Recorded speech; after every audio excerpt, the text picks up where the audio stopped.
words before Suvi takes over. We have had an amazing 1 month of lectures on nationalism. We now want to shift our focus and pick up another idea which has become so important in the struggle, in the present struggle.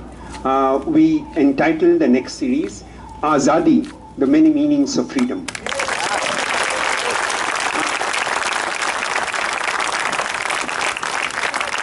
Freedom, as you know, is a cherished idea. It's a rich idea with many, many layers of meanings. Philosophers have reflected on the idea. Movements have been inspired by the idea. Constitutions have enshrined this idea. And social groups have dreamt of freedom in very many different ways. The second series of lectures will pose a series of questions which explores and unpacks this idea at different levels. It will ask, and there are a few questions that we pose, which we hope will be addressed through these lectures.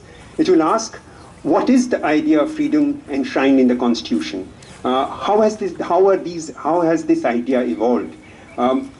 What were the debates through which this idea evolved? How does the constitutional idea differ in different countries? It's not the same. What the idea of freedom in India may not be the same as it is enshrined in the constitution of other countries. So let's explore and unpack that idea with the constitutional idea of freedom as enshrined in India, maybe South Africa, maybe other Latin American countries, maybe Europe, and see how it has evolved over time.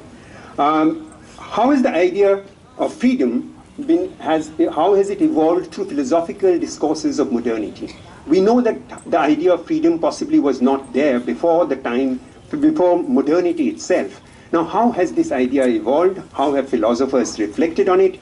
How has the idea mutated over time? We'll think of those and reflect on those. How has the idea been thought about by thinkers in non-Western countries? In India, again in Latin America, in South Africa, and maybe other countries. How has the idea been resignified in social movements and through social movements? How new ideas of freedom emerge within social movements and inscribe themselves. Those ideas become part of the new idea of freedom as it evolves over time.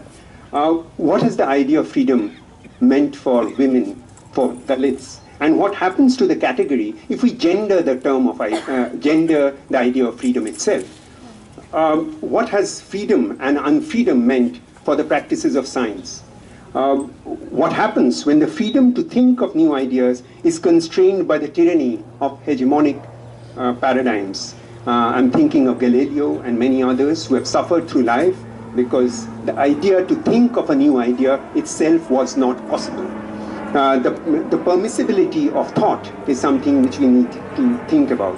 How does substantive economic and social freedom differ from the constitutional idea of freedom? We cannot only talk of the Constitution is extremely important, but we have to think beyond the Constitution to see what are those substantive forms in which the idea of freedom articulates itself within society itself. What does freedom mean to artists, to performers, to writers, to poets, to practitioners of culture in general? What has unfreedom meant to them? How does one define the limits of freedom itself? So we wish to explore freedom not only as a constitutional idea, as law, but also as experience, dream, and desire. We'll begin the series of talks from Monday with Partha Chatterjee talking to us, whether it will be at 5 o'clock or 6 o'clock, we do not know as yet, because there was a suggestion that we actually postpone the timing or the lecture to 6 because it's becoming hot these days. But we'll decide on that, and there should be a poster which goes around so that you know the whole series as it unfolds. But next week there will be 3 holidays, so we will have a lecture on Monday, Tuesday, and Wednesday. Thursday, Friday, Saturday, we will not have it. Subsequent week will again take over the series and continue through the week. So hopefully there will be 15-20 lectures on the idea of freedom. Please tell everyone to come for it so that we have again packed Freedom Square as we have seen it earlier on. Thank you.